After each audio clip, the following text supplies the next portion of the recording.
Yes, honorable members, on your behalf, I invite the Minister of Finance to make the statement.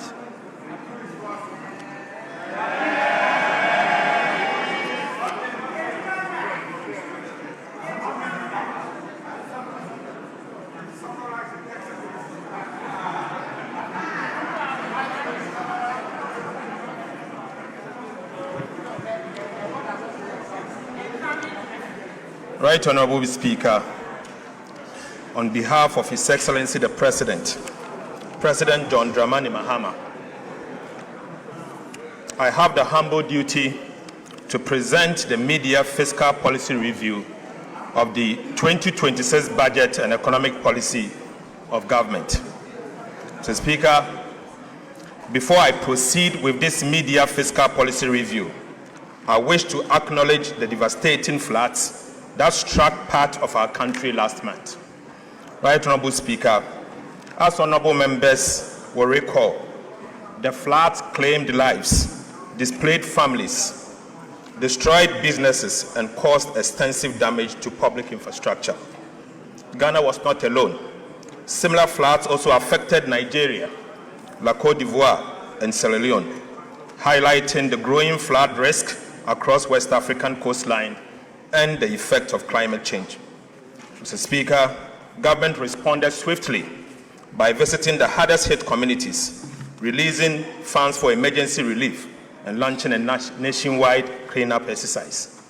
On the direction of His Excellency the President, I am making available additional resources for ongoing dredging and construction of critical drains in the affected areas. Mr. Speaker, His Excellency the President has directed the Ministry of Works, Housing and Water Resources to develop a comprehensive and permanent solution to flooding in Accra and other flood-prone areas across the country. The necessary funding for the implementation of this permanent solution will be provided in the 2027 budget and the medium term. Mr. Speaker, I stand before this House with a deep sense of pride and confidence born out of strong performance in the last 1.5 years in the management of the Ghanaian economy. Right Honorable Speaker, this confidence is grounded in sound policy, in evidence, in measurable performance, and in credible data, and most importantly, in the lived experience of Ghanaians who endured a profound economic crisis and are now standing on firmer ground. Mr. Speaker, Section 28 of the Public Financial Management Act 2016, Act 921, requires the Minister for Finance to present to Parliament a media fiscal policy review not later than 31st of July of each year. Right Honorable Speaker, I'm here in fulfillment of this legal and constitutional obligation. Mr. Speaker, today I am not here to seek a supplementary estimate. The 2026 appropriations remains unchanged. Right Honorable Speaker, however, we are undertaking a strategic realignment of expenditures within the existing appropriations. Mr. Speaker, government also affirms the following macroeconomic target for 2026. Overall GDP growth of at least 4.8%. Non-oil real GDP growth of at least 4.9%. Mr. Speaker, NDI inflation of 8% plus or minus 2%. A primary surplus of 1.5% of GDP on commitment basis, and a gross international reserves sufficient to cover not less than 3 months of import. Mr. Speaker, beyond fulfilling a statutory obligation, these statements tell the story of where Ghana stood, where Ghana stands today, and where Ghana is heading. Mr. Speaker, I respectfully request the full text of this media fiscal policy review be captured in the Hansard in its entirety, while I present the highlights to this House. Mr. Speaker, before I present the details of our economic performance, we must briefly recall where we came from. I do so because the lessons of economic history must never be forgotten. Mr. Speaker, when this administration took office in January 2025, President Mahama inherited an economy on its knees. Right, Honorable Speaker, the economic crisis of 2022 was not merely an accident. It was the consequences of a series of wrong policy choices. Choices about reckless spending, choices about excessive and binge borrowing, choices about lack of accountability, and a failure to level with the people of Ghana about the true state of the Ghanaian economy. Mr. Speaker, the consequences of those wrong choices for the Ghanaian people were so severe.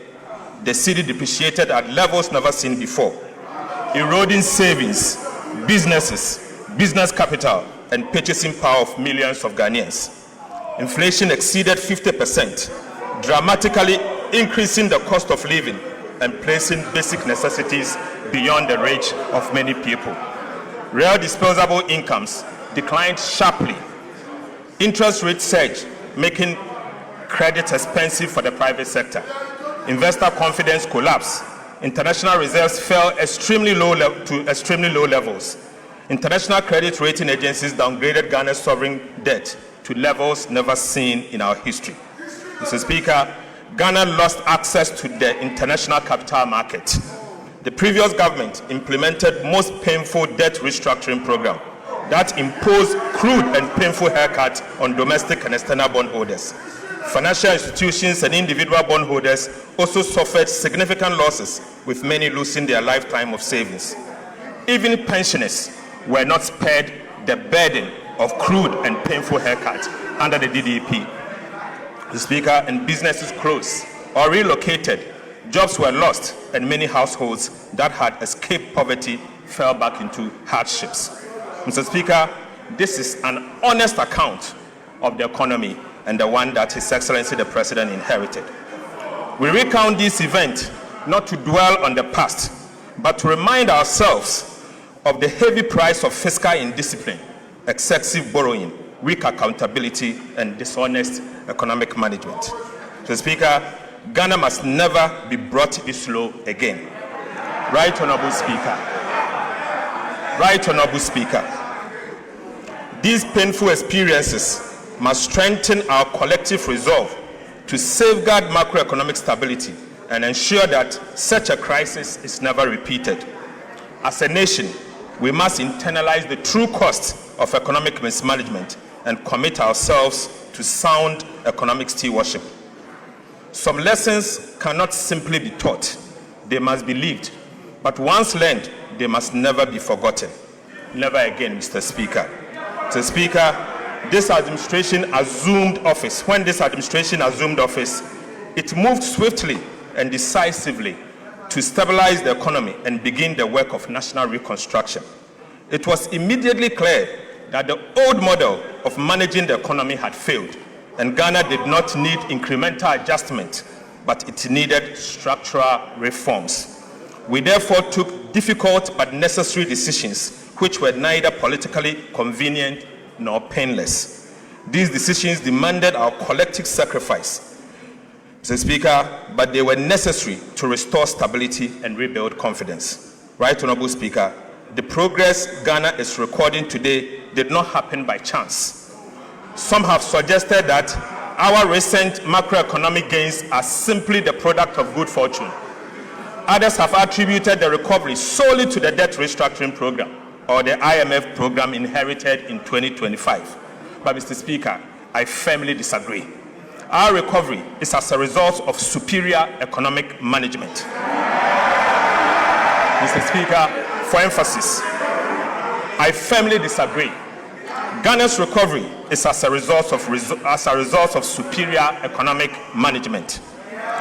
Debt restructuring may create fiscal space, but it does not create fiscal discipline. Right, Honorable Speaker, an IMF program may provide a framework, but it cannot substitute for sound policy, disciplined implementation, and political will. Sustainable economic recovery is built on good policy choices, competent economic management, and disciplined execution, and most importantly, courageous leadership. Mr. Speaker, the evidence before us is overwhelming. Ghana's recovery has been driven by a deliberate program of economic reforms implemented since President Mahama assumed office in January 2025. These reforms have strengthened public financial management, restored fiscal credibility, improved revenue mobilization, reduced fiscal risk, and reinforced macroeconomic stability. The results speak for themselves. Every major macroeconomic indicator has improved significantly. These outcomes are not accidental. They are the product of reforms, discipline, and sound economic management. Mr. Speaker, it is therefore important to place on record the reforms that have delivered this turnaround. Mr. Speaker, the recovery of the Ghanaian economy has been anchored on three key transformational policy reforms. These key transformational reforms are as follows. The first is fiscal correction. The second is the modernization of Ghana's tax regime. And the third is a complementary fiscal policy for inflation targeting and exchange rate stability. Mr. Speaker, the first key transformational policy reform was fiscal correction. The objective was straightforward. First, to assume control over public finances. Second, is to introduce new expenditure discipline. And third, to place public debt on a sustainable path. We therefore recalibrated Ghana's fiscal framework to ensure greater efficiency, stronger accountability, and fairer burden sharing across government. Right Honorable Speaker, the 2025 budget reset expenditure to 2023 nominal levels, eliminating wasteful spending that had weakened fiscal management over the years. As a result, primary expenditure declined sharply from 18.7% of GDP in 2024 to 13.2% of GDP in 2025. Mr. Speaker, a 5.5% adjustment without hurting economic growth. Most importantly, Right Honorable Speaker, the primary balance also improved from a deficit of 2.9% of GDP in 2024 to a surplus of 2.5% of GDP in 2025, placing public debt firmly on a downward trajectory. Mr. Speaker, a fiscal adjustment expenditure led by 5.4% of GDP in one calendar year. Mr. Speaker, this sent an unmistakable signal to Ghanaians, investors, and other development partners that fiscal discipline is the new order. Mr. Speaker, government also recalibrated the IMF program, shifting the emphasis from revenue-led to expenditure-led fiscal consolidation to achieve a fairer sharing of the adjustment burden. We amended the Public Financial Management Act to institutionalize a binding fiscal rule requiring a minimum annual primary surplus of 1.5% of GDP and a debt-to-GDP ceiling of 45% by 2034. These reforms signaled that fiscal indiscipline would no longer define the Ghanaian state.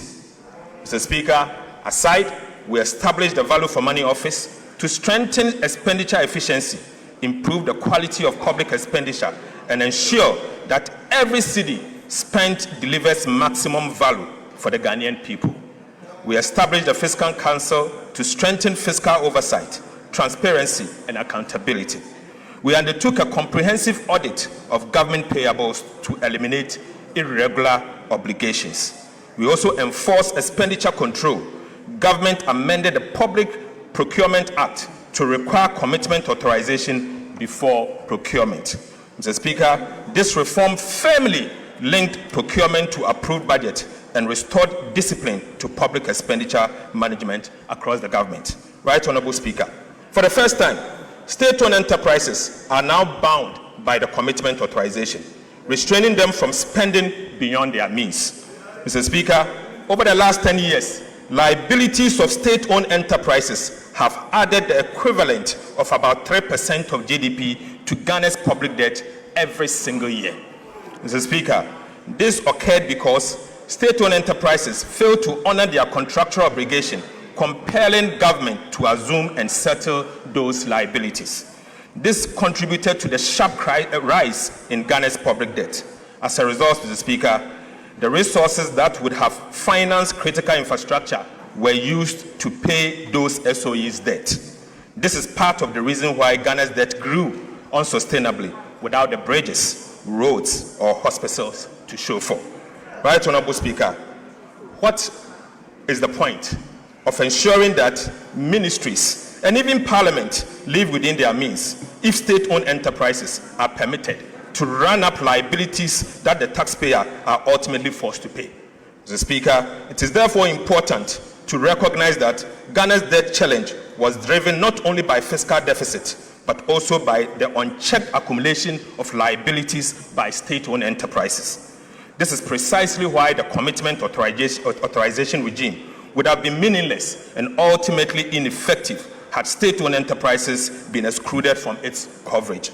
Right, Honorable Speaker, we also operationalized the sinking fund to strengthen debt management and demonstrate to government that government is committed to meeting future debt obligation. We restored genuine fiscal decentralization by ensuring that at least 80% of the district assembly's common fund is transferred directly to assemblies to support local development. Right, Honorable Speaker, we reduced the number of ministers from 123 at its peak to 60, and reduced the number of ministries from 30 to 23 because, Mr. Speaker, because a leaner government is not merely good politics, but it's also a sound fiscal policy. We curtailed non-essential expenditure, including excessive foreign travel, workshops, conferences, and unnecessary vehicle procurement. We also discontinued low-impact programs like the Ghana Cares of Atampa and the U-Start to redirect scarce resources to national priorities. Mr. Speaker, the second key transformational policy reform was the modernization of Ghana's tax regime. The objective was very clear. First, to restore investor confidence. Second, to revive private enterprises. Third, to provide a relief to households and businesses, and also to increase domestic revenue through better policy, stronger compliance, and more efficient administration, not through higher tax reforms. We therefore abolished a number of nuisance taxes, including the following: e-levy, betting tax, COVID-19 health recovery levy, emission tax, VAT on motor insurance. Mr. Speaker, for the first time since 2015, we undertook comprehensive VAT reforms, removing distortions, improving efficiency, and strengthening compliance. More importantly, the reforms have left businesses with more working capital to invest, expand, and create jobs. We also introduced a sliding scale royalty regime for gold to ensure that Ghanaian people receive a fairer share of the economic returns from their natural resources. Right, Honorable Speaker, beyond tax policy, we introduced major customs reforms supported by artificial intelligence and other digital technologies to strengthen compliance, reduce leakages, and improve revenue mobilization.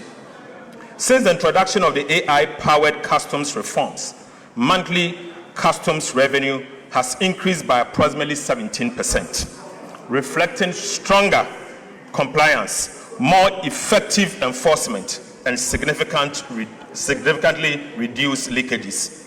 We also amended the misuse of the tax refund account, ensure that resources intended for legitimate tax refund was no longer used as a slush fund.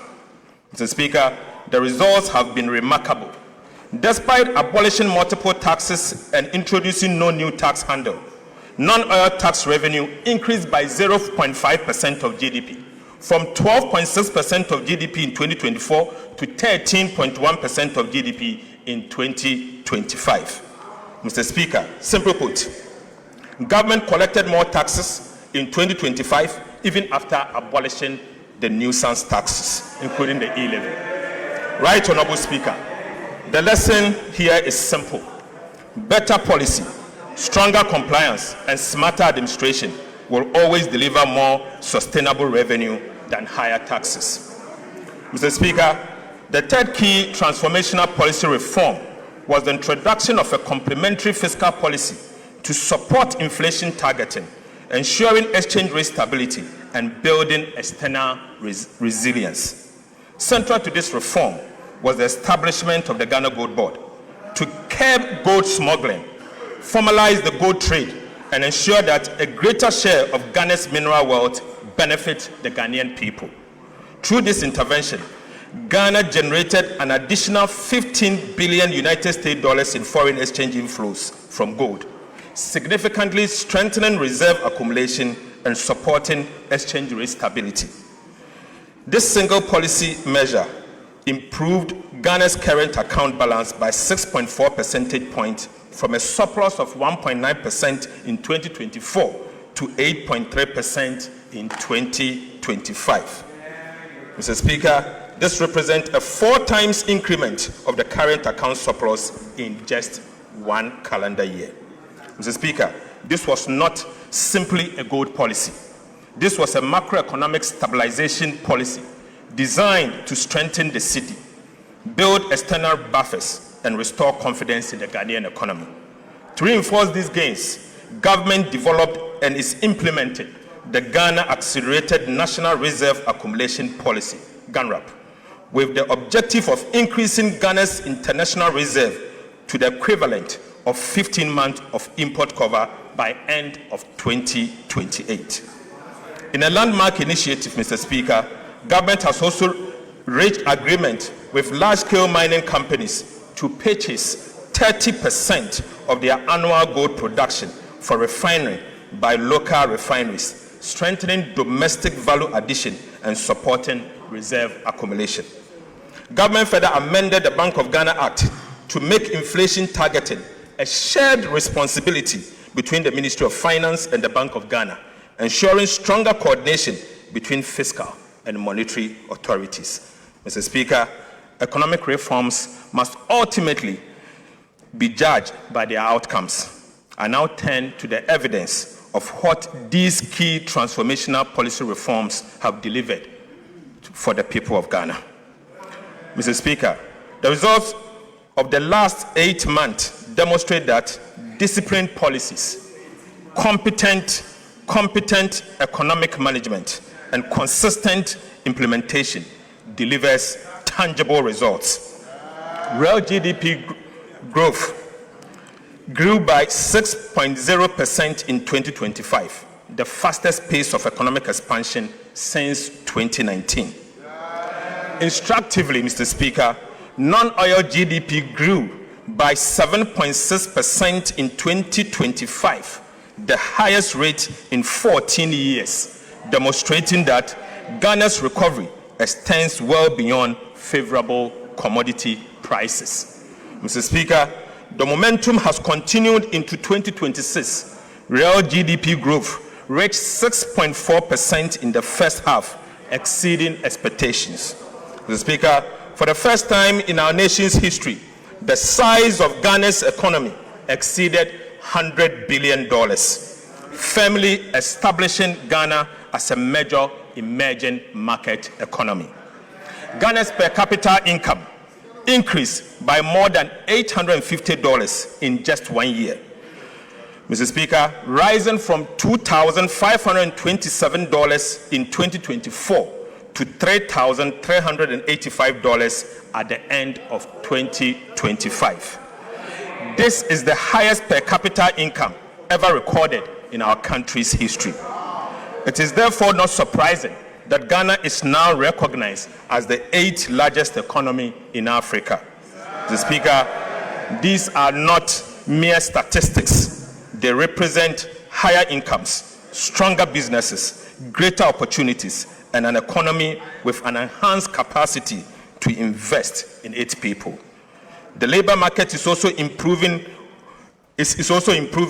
Unemployment rate declined from 13.7% during the first 3 quarters of 2024 to 12.8% over the same period in 2025. Multidimensional poverty, which measures deprivation across living conditions, education, health, and employment, declined from 24.9% in Q3 of 2024 to 21.9% in Q3 of 2025. Mr. Speaker, this simply means that about 950,000 Ghanaians moved out of the multidimensional poverty in just 1 year. Mr. Speaker, behind these statistics are the hundreds of thousands of families who now enjoy better living conditions and greater hope for the future. Right, Honorable Speaker, inflation perhaps tells the clearest story of all. Inflation declined from 23.8% in December 2024 to 5.4% at the end of 2025 and remained low at 5.3% in June 2026. Fiscal performance has also exceeded expectations. The primary balance on commitment basis recorded a surplus of 2.5% of GDP as at the end of 2025. By end of June 2026, we had achieved a primary surplus of 0.9% of GDP on commitment basis. We are firmly on track to achieve our end-year target of 1.5% of GDP. Mr. Speaker, prudent fiscal management has also translated into a rapid decline in Ghana's public debt. The debt to GDP ratio fell from 61.8% of GDP, 61.8% at the end of 2024 to 44.7% at the end of 2025 and reached 45% by end of June 2026.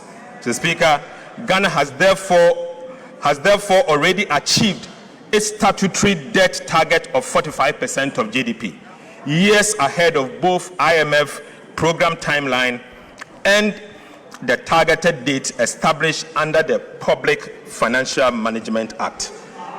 Mr. Speaker, debt service is also consuming a far smaller share of government revenue.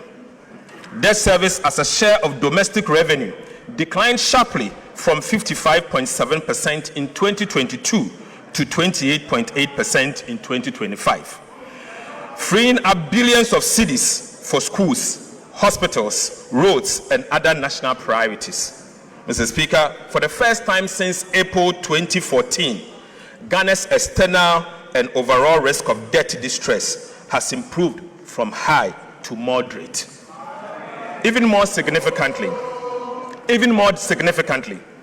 the joint World Bank IMF debt sustainability analysis has moved Ghana from unsustainable in 2023 to sustainable in 2025, and now for the first time ever to sustainable with room to absorb shocks. Honorable Minister, please, First Deputy Speaker to take the chair.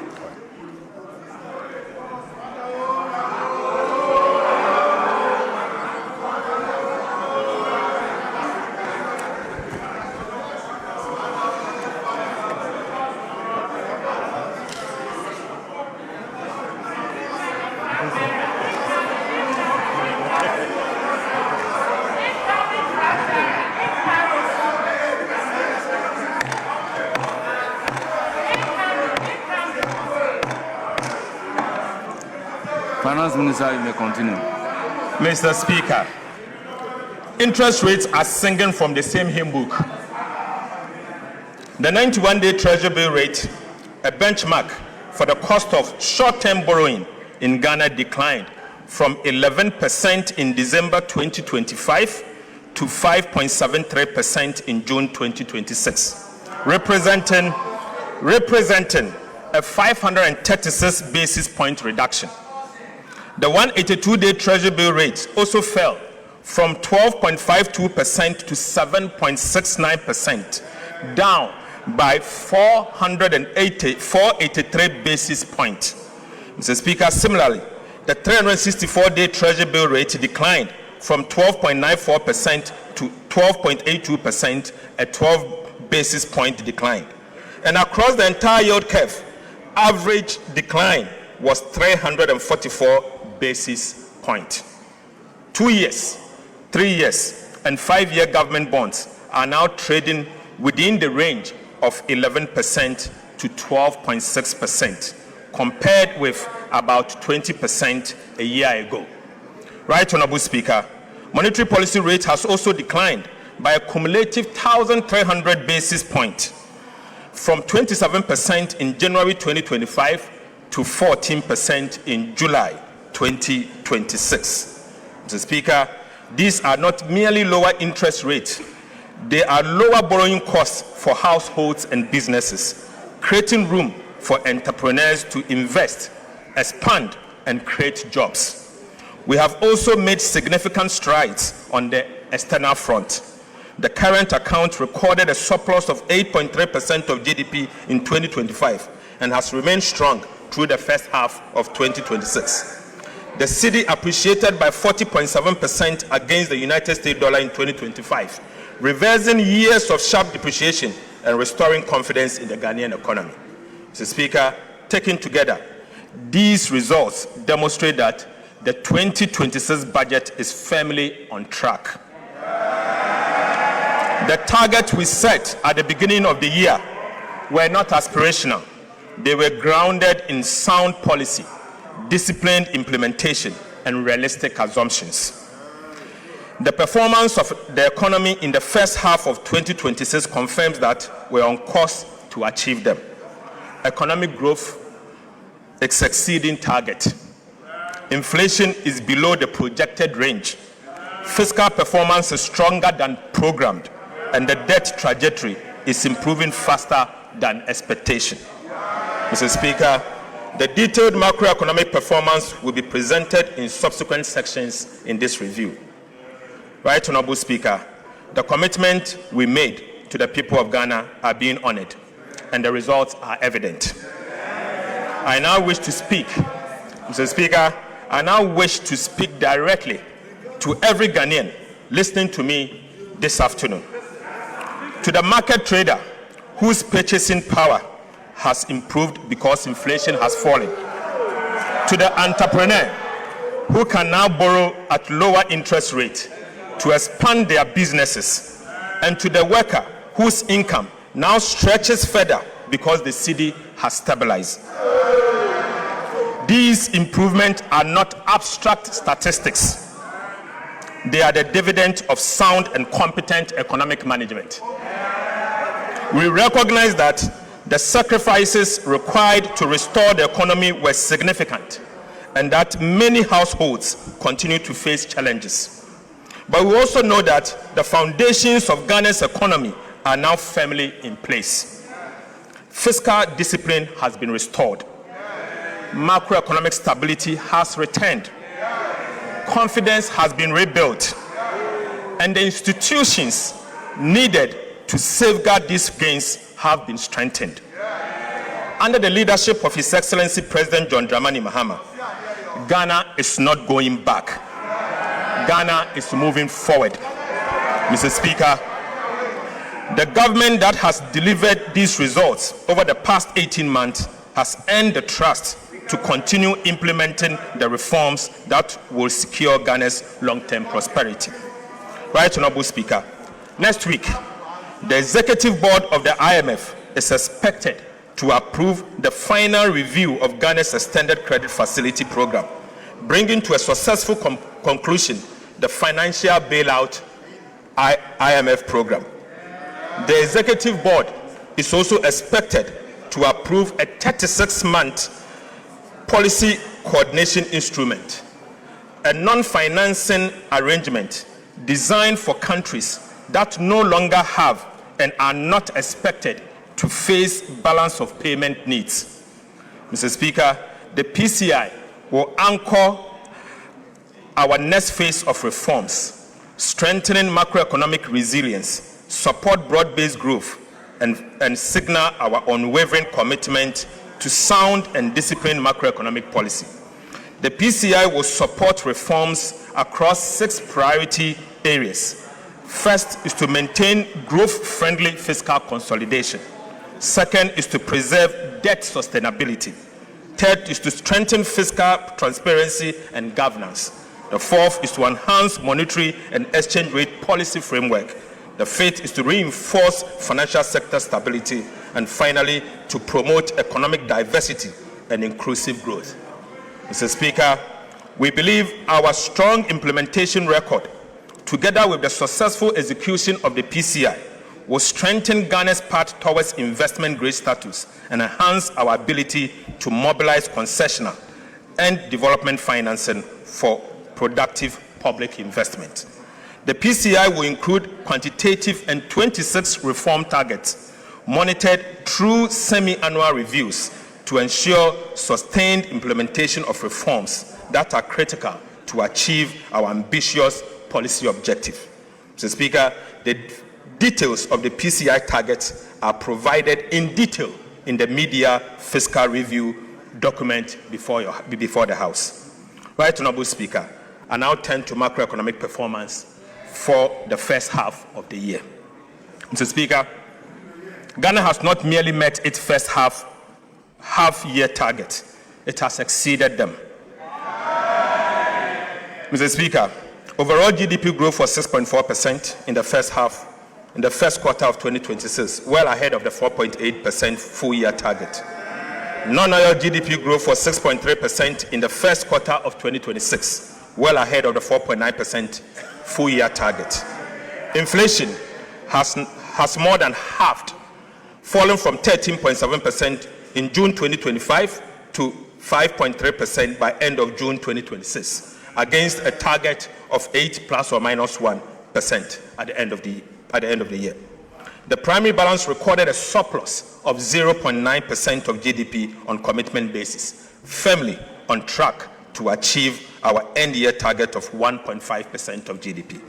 Gross international reserves was 5 months of import cover as at end of June 2026, exceeding the target of at least 3 months of import cover.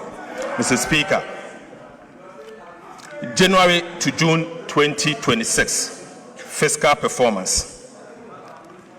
Mr. Speaker, the provisional fiscal performance for the first half of 2026 is presented against the following approved 2026 fiscal target. Overall deficit target on commitment basis of 2.2% of GDP, primary surplus of 1.5% of the GDP, overall deficit on cash basis of 4% of GDP, and primary surplus on a cash basis of 0.4% of GDP. But Mr. Speaker, provisional fiscal outturn for the first half of 2026 was stronger than anticipated, indicating continued prudence in fiscal management and enhancing the government fiscal consolidation agenda.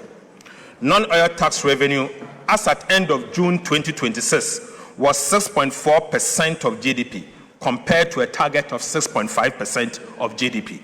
Mr. Speaker, domestic revenue reached 7.7% of GDP by June 2026, compared to the target of 7.8% of GDP.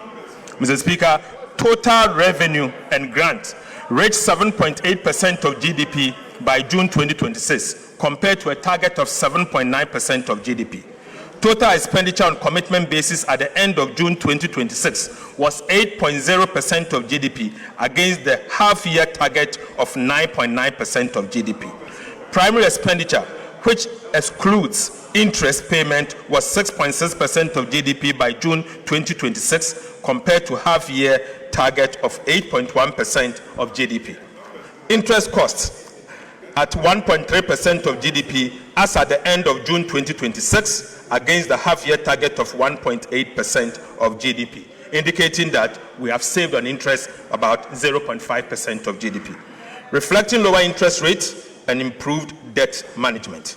Mr. Speaker, this performance reflects the resolve of this administration to make difficult decisions, implement them consistently, and maintain unwavering fiscal discipline. Mr. Speaker, I now move to public debt. At the end of June 2026, domestic debt accounted for 54.4% of Ghana's total public debt portfolio, while external debt accounted for 45.6%.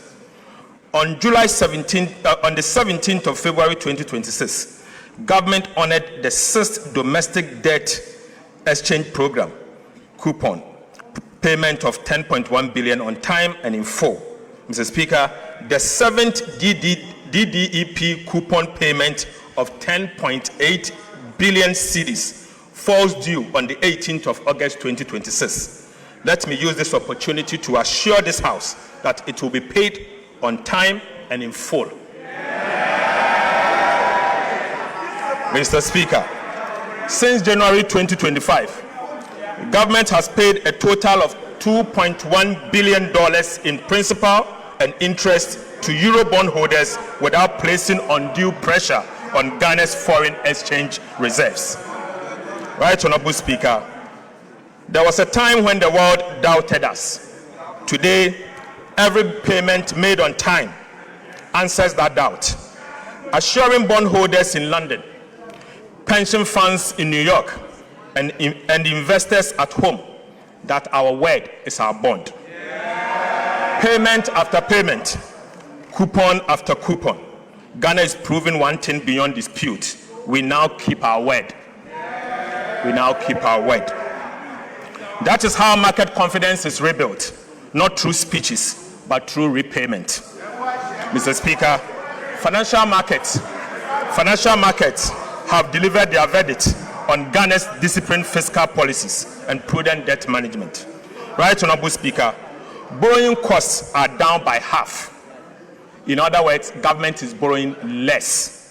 That alone has saved us, this country, 4.2 billion cedis in just 6 months. Mr. Speaker, as Treasury bill rates decline, lending rates across the banking sector are also falling, making it cheaper for households, entrepreneurs, and businesses to borrow, invest, and expand, and at the same time, create jobs. Mr. Speaker, Ghana's Eurobond yields have fallen by about 300 basis points since the beginning of the year. This is not just a number. It is the market vote of confidence in our economy and our reforms. 3 years ago, Mr. Speaker, Ghana could not borrow on the international capital market at any price. Today, the market is inviting us back, but we are not in hurry. We are not in hurry. Right, Honorable Speaker, 3 years ago, Ghana could not borrow on the international capital market at any price. Today, the market is inviting us back, but I want to assure you, we are not in hurry. 3 years ago, unsustainable debt defined our crisis. Today, our debt to GDP ratio has fallen to 45% and still declining, ahead of every target. Mr. Speaker, the work is not finished, and the PFM debt rule requires continuous vigilance. But the direction is right, the momentum is real, and the foundation is solid. Solid. Mr. Speaker, Ghana's external debt restructuring, initiated after the sovereign debt default of 2022, is now at its final stage. In just 3.5 years, Ghana has moved from default to credibility, from debt distress to debt sustainability, from market exclusion to a renewed investor confidence. This is an achievement every Ghanaian can be proud of. Mr. Speaker, following the 2022 public debt default, government could not borrow long-term in cedis and relied heavily and solely on treasury bills to finance the budget. Mr. Speaker, Ghana has now overcome what the economists describe as the original sin, which is the inability of a country to borrow over the long term in its own currency. Mr. Speaker, 3 years restriction on new cedi bond issuance introduced as a result of the debt default caused this original sin. Mr. Speaker, in April 2026, Ghana successfully raised $2.7 billion through its first 7-year cedi-denominated bond since the 2022 debt default. This marks an important step in rebuilding the domestic bond market and restoring long-term financing in our own currency.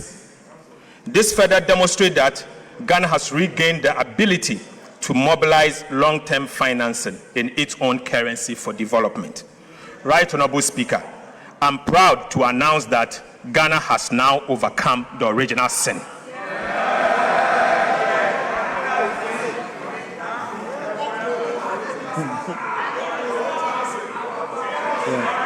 Mr.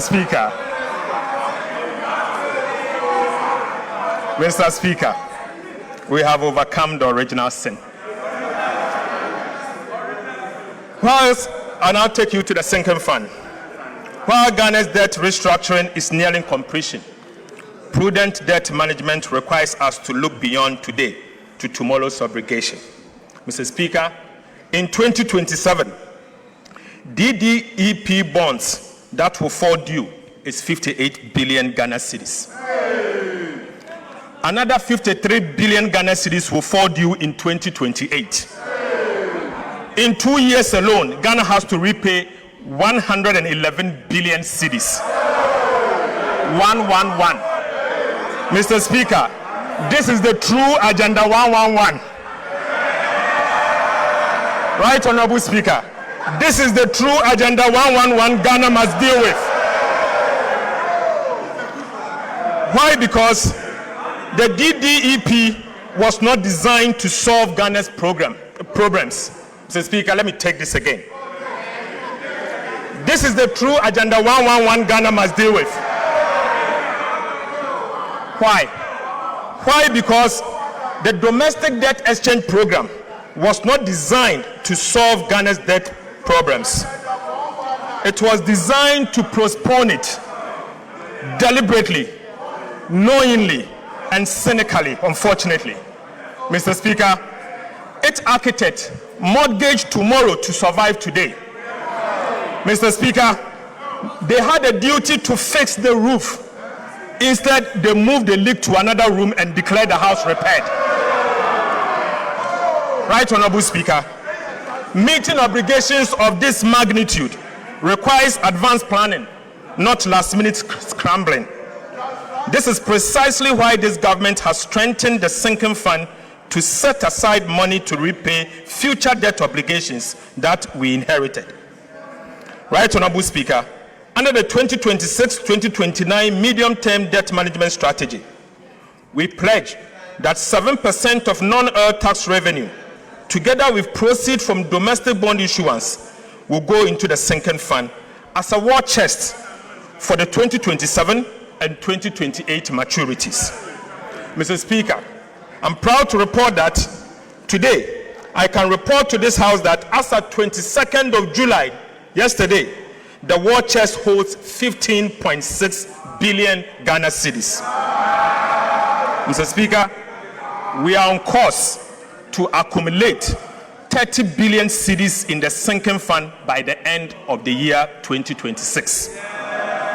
Right, Honorable Speaker, for your information, this will be enough to repay the 30 billion domestic debt exchange program debt that will fall due in February 2027. Mr. Speaker, brick by brick, city by city, we are building the wall that will meet the wave so that when 2027 and 2028 comes, Ghana will not scramble. Ghana will simply pay back this debt. This is the signal the sinking fund sent to investors, credit rating agencies, and the people of Ghana, making it clear that this government plans ahead, honors its commitment, and manages the public finances better. Mr. Speaker, I now take you to the financial sector. Government acted decisively in July 2025 to restore confidence and stability in Ghana's banking sector by fully recapitalizing the National Investment Bank, the Agricultural Development Bank, and the Consolidated Bank. Mr. Speaker, last week, the Ghana Amalgamated Trust, GATT, completed the full recapitalization of UMB Bank. In addition, government facilitated the full capitalization of the Prudential Bank through a private sector-led approach. Right, Honorable Speaker, UMB and Prudential Bank today stands fully capitalized and primed for business. Mr. Speaker, we want to use this opportunity to encourage individuals, businesses, and institutions to take advantage of the revitalized UMB and Prudential Bank and bank with them. Mr. Speaker, yes. The 2023 Domestic Debt Exchange Program had a significant adverse impact on the Bank of Ghana's balance sheet, substantially weakening its capital and resulting in a negative net equity position. To restore the bank's financial strength, the government and the Bank of Ghana signed a memorandum of understanding on 6th January 2025 to recapitalize the bank over time.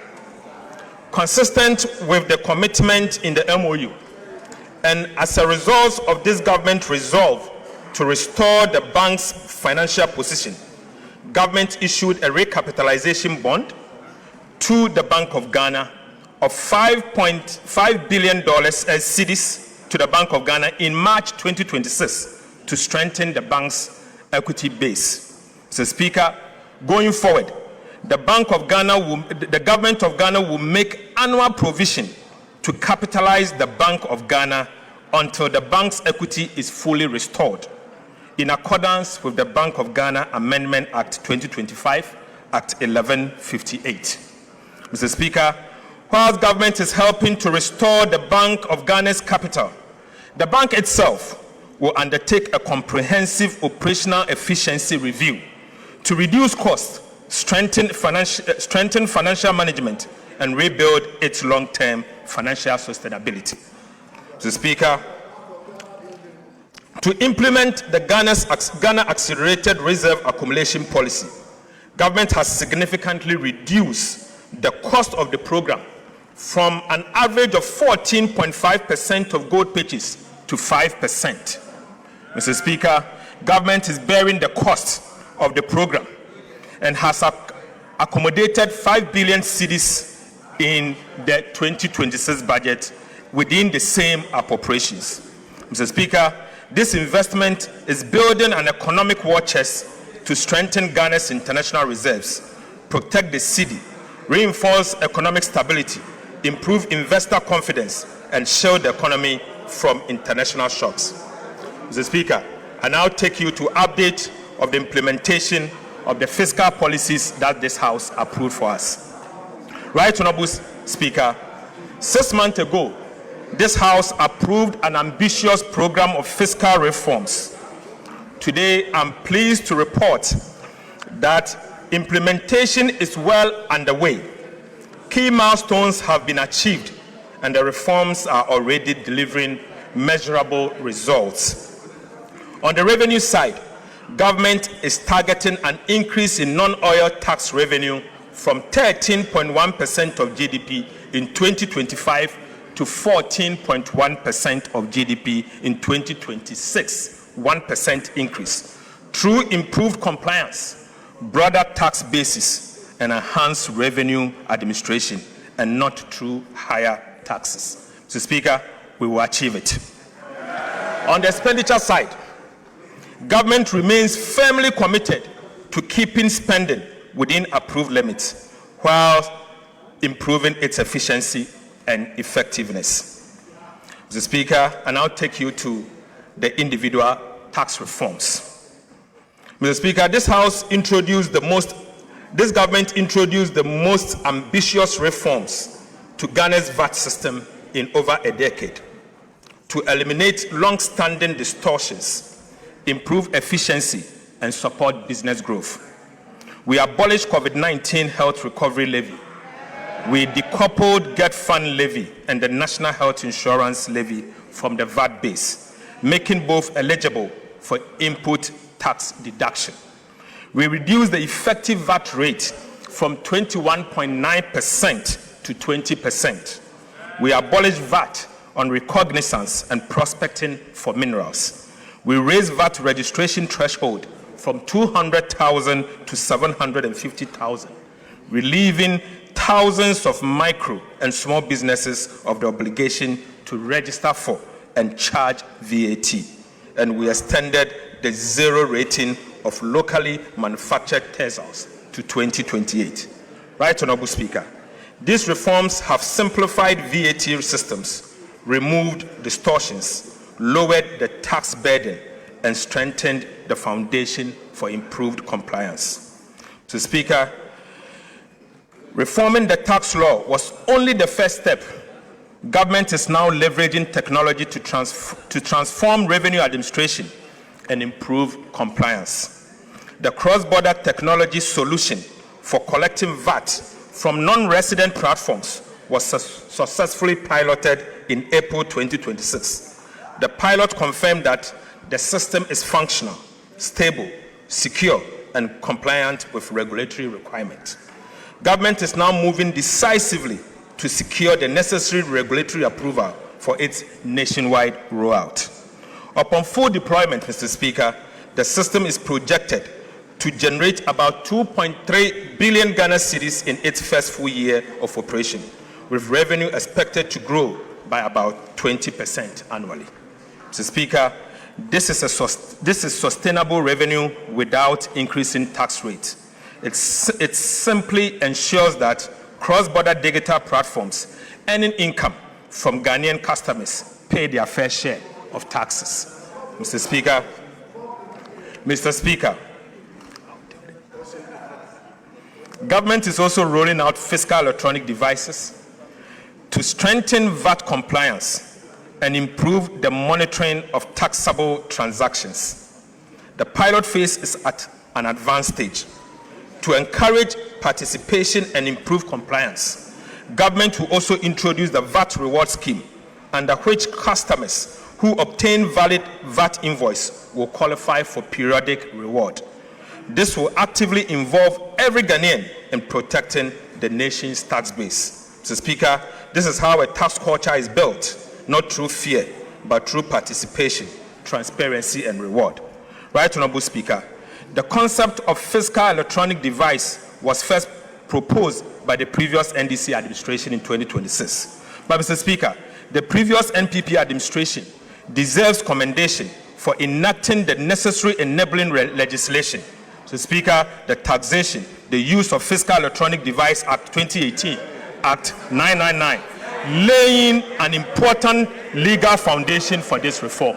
Mr. Speaker, 8 years on, this government is taking the decisive step of implementing the reforms. You did it. We implemented. Mr. Speaker, for emphasis, the enabling legislation, the taxation, the use of Fiscal Electronic Device Act 2018, Act 966 was introduced in 2018 by the previous NPP administration. Mr. Speaker, I just want to use this opportunity to commend them. 8 years on, this government is taking the decisive step of implementing the reform. Mr. Speaker, with your leave, the chairman and the ranking members of the Finance and the Budget Committee of Parliament have been invited to provide strategic oversight for the implementation of this important national reform. Mr. Speaker, Mr. Speaker, Ghana currently loses an estimated 60% of its potential VAT revenue through non-compliance and systemic inefficiencies. This is unacceptable. Losing 60% of the VAT that you are supposed to collect to develop your country. Mr. Speaker, this is unacceptable. It cannot continue, and under this government, this will not continue. I call on Parliament to support government to crack down on businesses and individuals who collect VAT from taxpayers and keep it instead of remitting it to the state. Mr. Speaker, fiscal electronic devices will help improve VAT collection, reduce revenue leakages, and ensure that businesses account properly for VAT they collect. Mr. Speaker, government has completed a comprehensive review of the Customs Act and the Excise Act. The bills are being laid before this House as part of the mid-year fiscal policy review. I respectfully urge honorable members to give Customs and Excise Bill the expeditious consideration it deserves, so that these important reforms can be implemented without delay. Right Honorable Speaker, trade facilitation must never become a vehicle for tax evasion. Yet, Mr. Speaker, between 2020 and 2025, while 63% of taxable income entered directly into home consumption, the remaining 37% passed through customs suspense framework, including warehousing, transit, temporary admission, and free zones. These procedures exist to facilitate legitimate trade. However, Mr. Speaker, they have increasingly been exploited to evade duties and divert goods into domestic market without paying a single tax in return. Mr. Speaker, the cost extends far beyond lost revenue. Honest Ghanaian businesses and manufacturers are being forced to compete with imported goods that entered the domestic market through tax evasion. Mr. Speaker, this is not fair competition. It is an unfair burden on every law-abiding Ghanaian businesses. It must end. I must end now. Mr. Speaker, the Customs Bill before this House introduced bold reforms to close these loopholes and restore the integrity of Ghana's customs administration. To curb the abuse of warehousing, Mr. Speaker, government will introduce statutory maximum warehousing period as follows: perishable goods, 3 months; general goods, 6 months; raw materials, 12 months. Re-warehousing, Mr. Speaker, will be restricted to a maximum of 6 months, ending the practice of rolling warehousing. In addition, every bonded warehouse will be required to operate electronic inventory system linked to customs to enable real-time monitoring and audit control.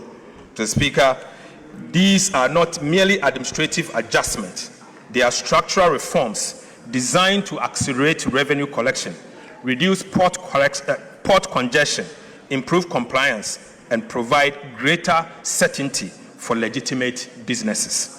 Government is also introducing the first port duty rule.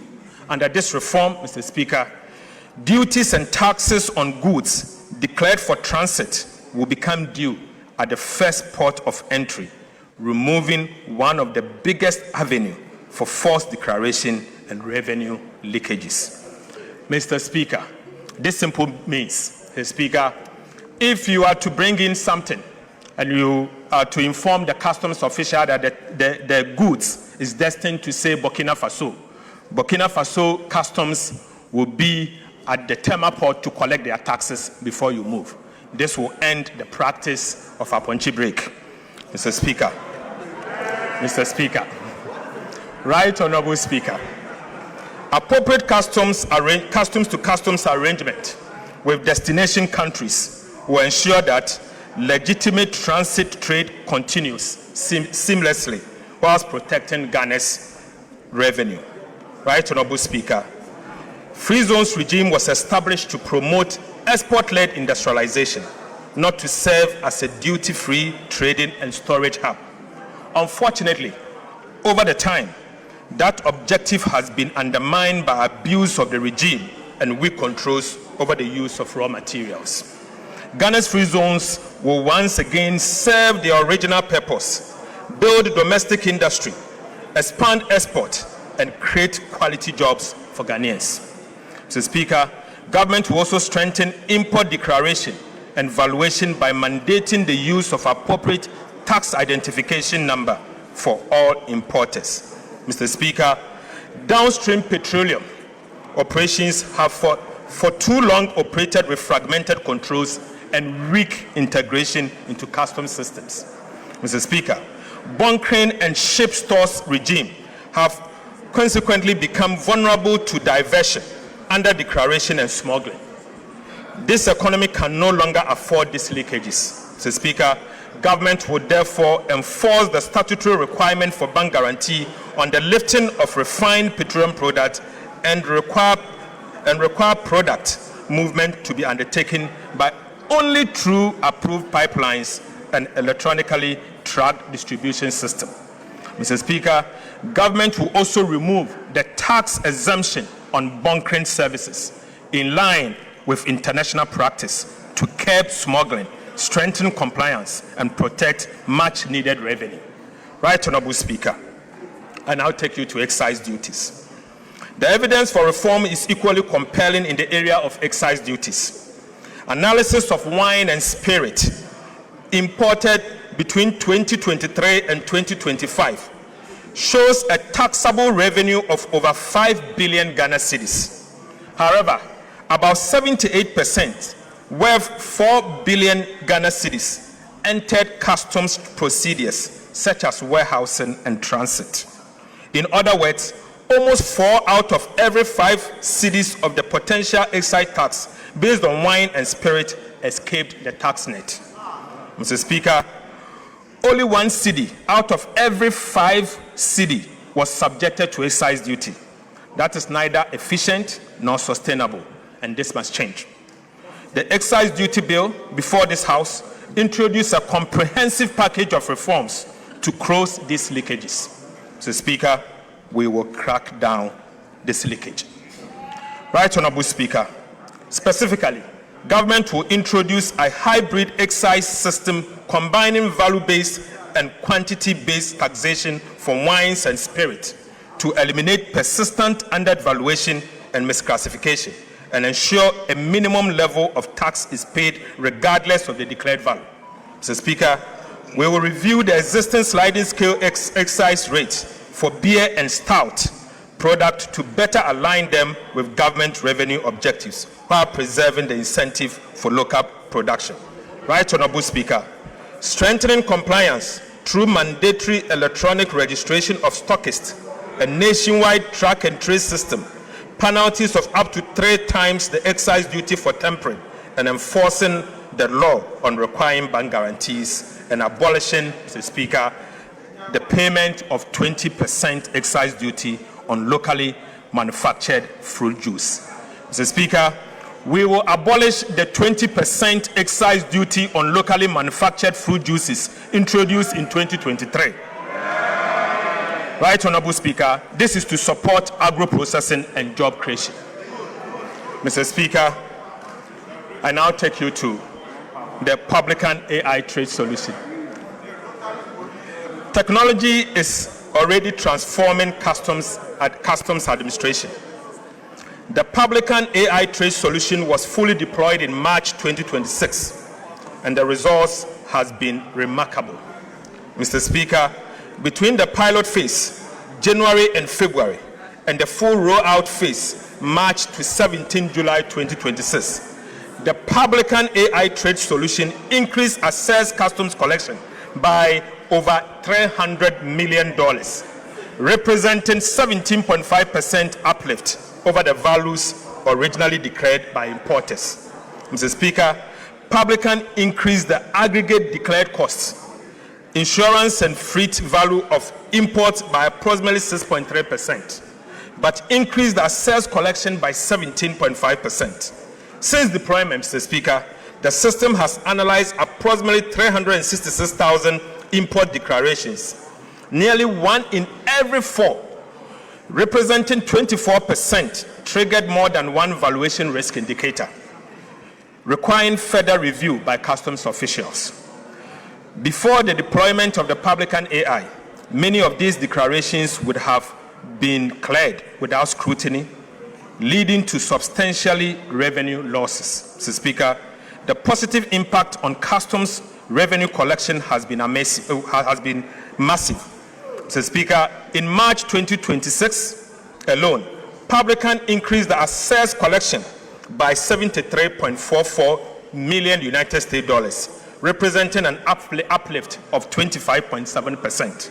Mr. Speaker, this was followed by additional assessed collection of 51.63 million in April 2026. 72.5 million in May and 55.82 million in June, and 35.17 million for the first 17 days of July. Mr. Speaker, the impact is also reflecting in monthly customs revenue, which has increased from an average of approximately 4 billion Ghana cedis in 2025 to between 5.3 billion Ghana cedis and 5.5 billion Ghana cedis in 2026. So, Speaker, let me take this again. In 2024, an average monthly customs collection was 4 billion Ghana cedis. Today, the average monthly customs collection has moved to 5.3 billion cedis to 5.5 billion Ghana cedis. Despite the significant appreciation of the cedi and no major increase in volumes. Mr. Speaker, I have included some of the cases identified by the publican system in the media review document. Mr. Speaker, it is mind-blowing. Right Honorable Speaker, in each instance, the declared value was only a fraction of the value assessed by the AI publican system. Mr. Speaker, I now give you update on expenditure measures. Mr. Speaker, government is proposing further reforms to the public procurement, Mr. Speaker, in 3 different areas. First, the first reform is shortening procurement lead times. Mr. Speaker, the second reform is to limit the use of single source procurement. And the third is to tighten restricted tendering. Right Honorable Speaker, government will shorten procurement timelines. The lead time for national competitive tendering for goods will be reduced from 23 weeks to 8 weeks. Mr. Speaker, international competitive tendering for works will be reduced from 27 weeks to 14 weeks. Mr. Speaker, competitive tendering must remain the norm. Restricted tendering and single source procurement must be the exception. Government will therefore tighten the rules governing these exceptional procurement methods, strengthening oversight and improve accountability to ensure greater transparency and better value for money. Single source procurement will be permitted only in genuine exceptional circumstances, such as emergencies, national security, or where only one supplier is capable of delivering the required goods, works, and services. Right Honorable Speaker, urgency arising from poor planning will no longer be treated as an emergency. Government will also strengthen accountability by introducing sanctions for approvals granted in breach of the Public Procurement Act. Mr. Speaker, these reforms will speed up project delivery, strengthen competition, improve value for money, and reduce opportunities for procurement abuses. Right Honorable Speaker, I now take you to flood response and mitigation measures. Mr. Speaker, following the widespread flooding that affected Greater Accra and other parts of the country in June 2026, government sought parliamentary approval to draw 350 million from the contingency fund to finance emergency response intervention.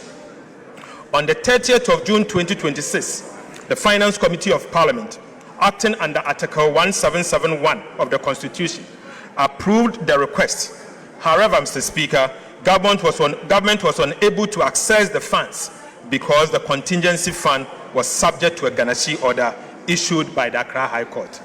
Mr. Speaker, given the urgency of protecting lives, providing humanitarian relief to affected communities, and restoring critical infrastructure, government reallocated 350 million from the contingency vote under the control of the Minister of Finance in the 2026 budget to the Disaster Management Committee under the Ministry of Interior to finance the emergency responses. Mr. Speaker, to strengthen flood mitigation efforts across the country, government also reallocated 226 million within the budget of the Ministry of Works and Housing and Water Resources to implement additional flood control and mitigation measures. Mr. Speaker, government is committed to improving urban mobility and providing safe, reliable, and affordable public transport for Ghanaians. To this end, government is reallocating 400 million Ghana cedis for the acquisition of high-occupancy buses to strengthen the fleet of state-owned transport companies, including Metro Mass Transit and the State Transport Company. Mr. Speaker, this intervention will expand public transport capacity, particularly along high-demand urban and intercity routes, reducing long passenger queues during peak hours, and provide commuters with more reliable and efficient alternative to private vehicles. Mr. Speaker, I now take you to the update on key policy initiatives that this House approved. Right, Honorable Speaker, I now report on the implementation on some of the government key policy initiatives during the first half of 2026. First, Mr. Speaker, Ghana's crude oil production declined sharply from 71.4 billion barrels in 2019 to about 36 million barrels in 2025. To reverse this decline, government has introduced investor-friendly reforms that have already secured more than $3.5 billion in new investment commitment from the Jubilee and OCTP partners. Right, Honorable Speaker, these reforms are already delivering results.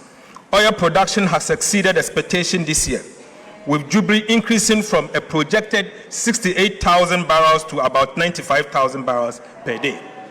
Mr. Speaker, while Sankofa is now producing about 28,000 barrels per day. Mr. Speaker, gas production has also increased from 245 million to about 282 million standard cubic feet per day. And, Mr. Speaker, a new agreement with the OCTP partners will increase gas production further to 350 million standard cubic feet per day.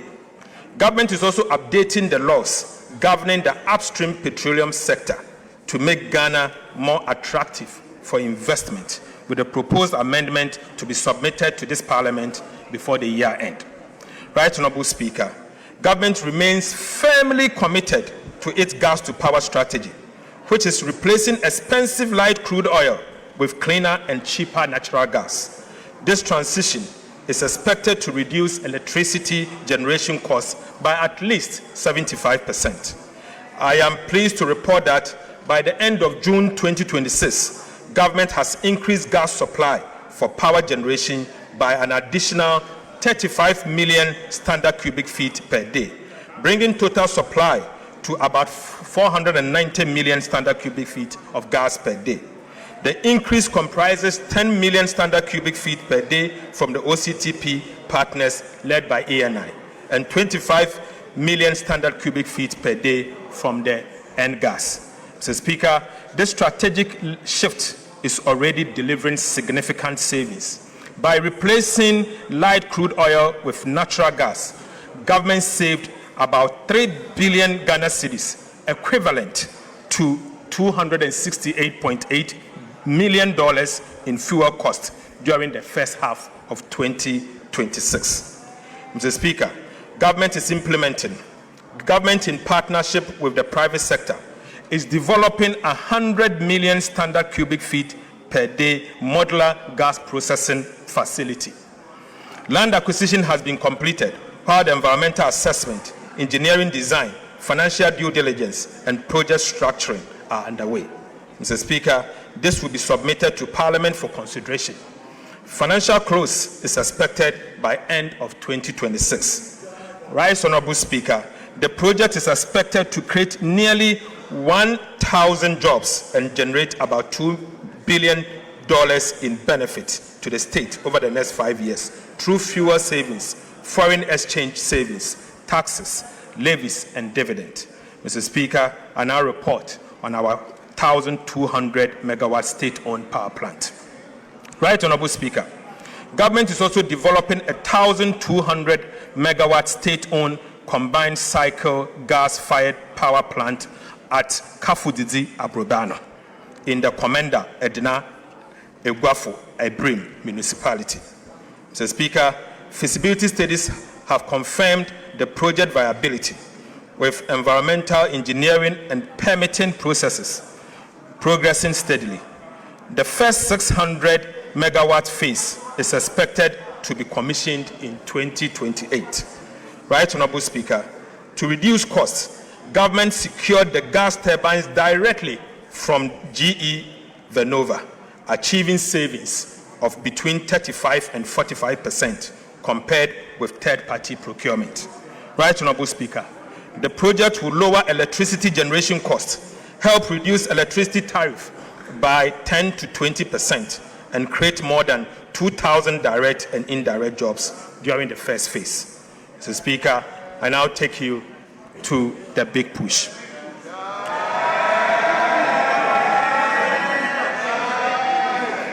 Right, Honorable Speaker. Right, Honorable Speaker. Government Big Push Infrastructure Program is driving the largest coordinated investment in strategic transport infrastructure in recent years, with projects underway in all 16 regions of the country. Mr. Speaker, work has commenced on 87 projects, comprising 74 trunk roads and bridges, 10 urban roads and 3 feeder roads.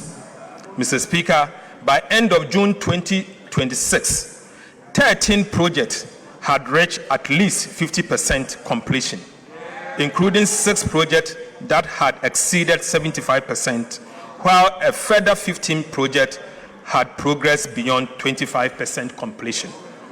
Significant progress has been made on key corridors, including the Kaswa-Winneba, Takrade-Aguna Junction, Ofanko in Sawom, Tepagoso, Adentandoduwa, Tema Aflao, Penny Aflao, Wenchi Sola, Atimpoku Ho Aflao, Tumu Han Laura, Tumu Navrongo, and Winneba Cape Coast Takrade roads. Right, Honorable Speaker, the construction of the Swami Interchange Phase 2, the Sunyani, Tamale, and Kumasi Outer Ring Road are progressing. Mr. Speaker, feeder road projects in the Eastern Volta region are also improving access to farming communities and market access. During the second half of the year, government will fast-track project nearing completion. Mr. Speaker, improve contractor performance and remove bottlenecks to ensure they are completed on time. Right, Honorable Speaker, I take you to the Accra-Kumasi Expressway. Mr. Speaker, the Accra-Kumasi Expressway remains the flagship under the Big Push program.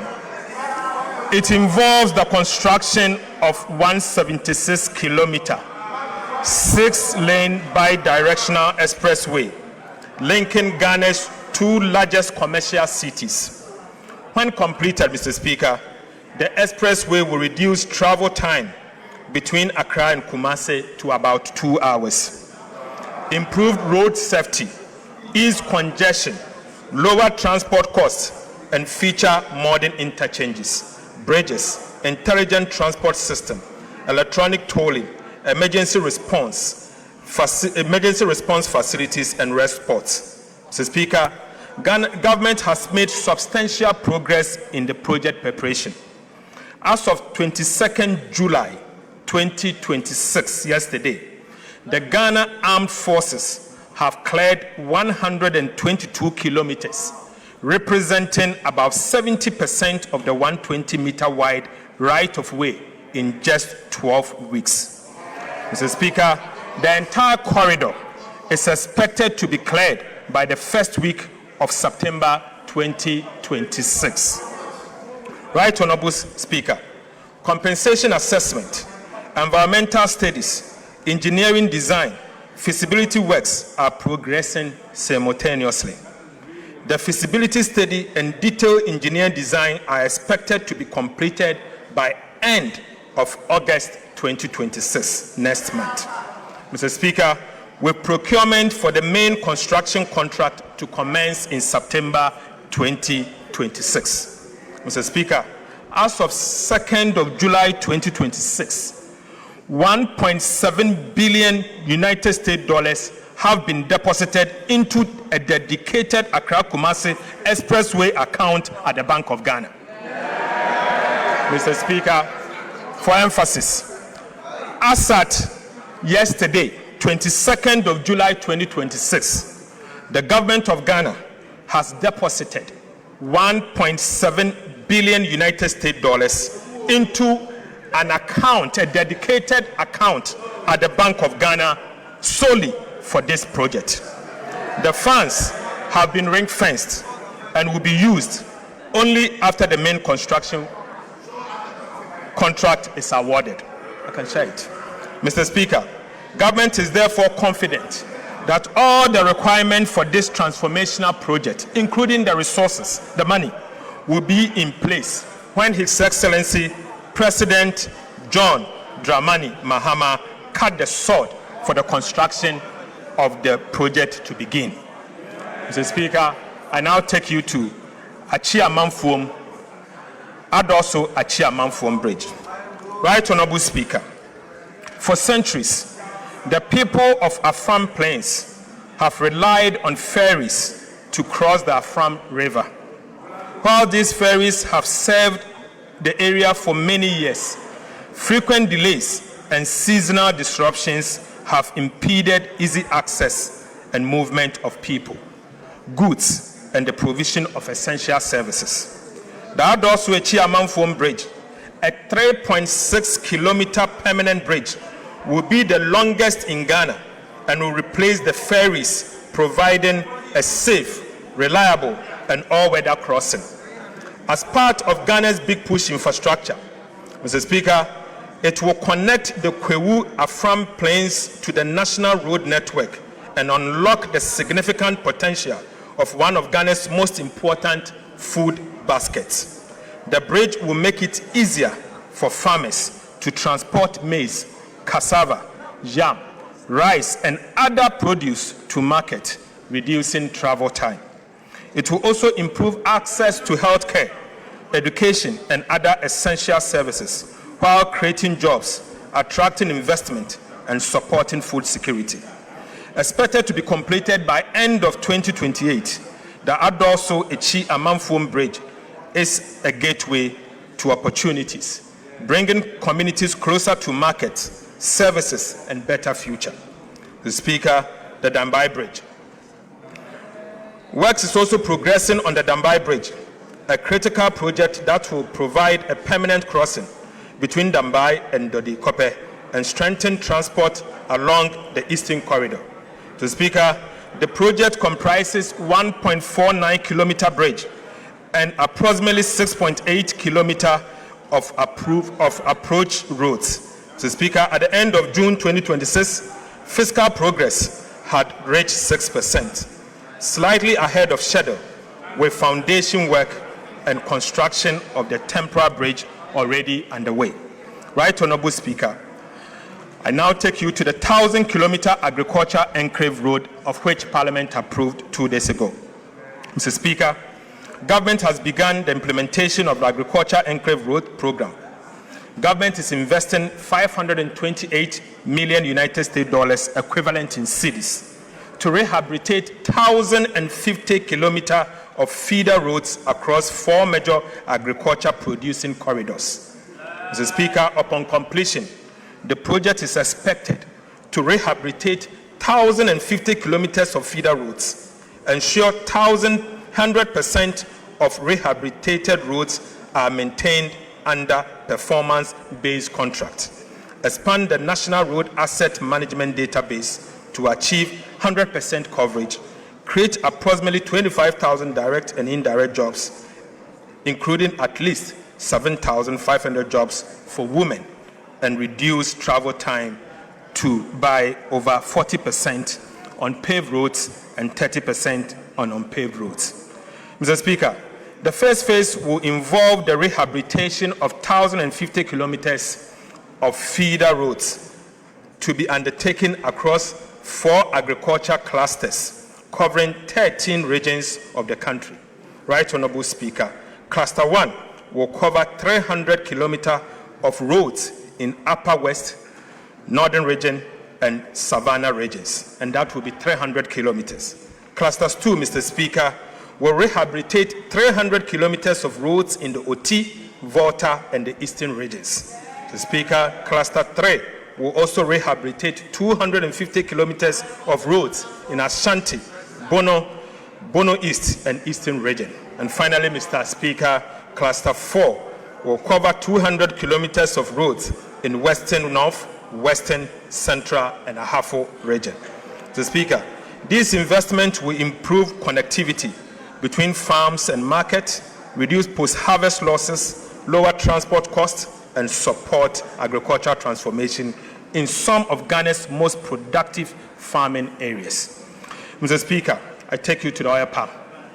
Right Honorable Speaker, government remains committed to transforming Ghana's oil palm industry into a major driver of industrialization, export growth, import substitution, and rural employment.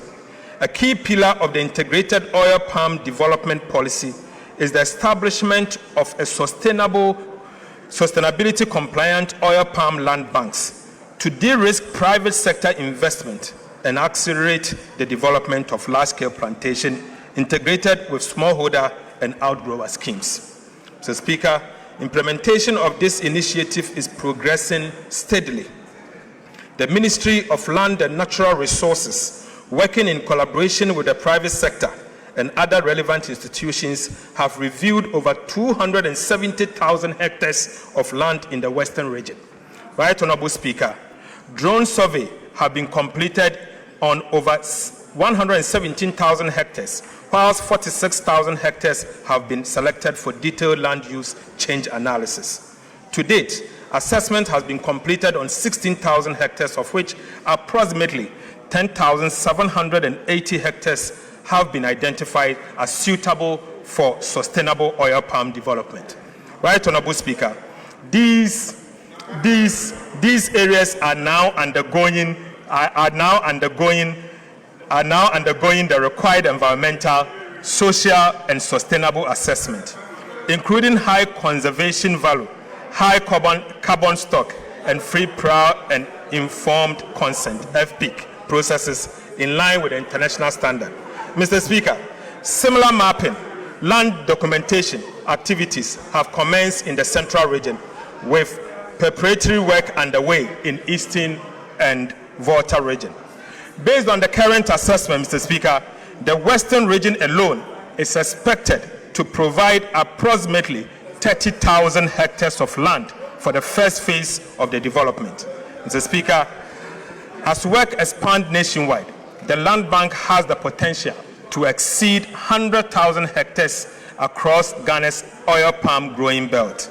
Mr. Speaker, this initiative will unlock significant private sector investment, create over 250 direct and indirect jobs across the value chain, and strengthen smallholder participation, increase domestic crude oil palm production, reduce import dependency, and position Ghana as a leading hub for oil palm processing and exports. Mr. Speaker, government will continue to work with stakeholders to ensure that this program is implemented responsibly, sustainably, and in a manner that delivers lasting benefit to our communities and the national economy. Now listen, Mr. Speaker, government is also finalizing the $500 million United States dollars integrated oil palm development financing agreement with the World Bank for on-lending to the private sector for the development of large-scale commercial oil palm plantation.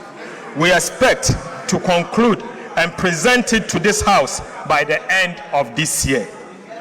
Right Honorable Speaker, we expect to bring it for approval by the end of this year.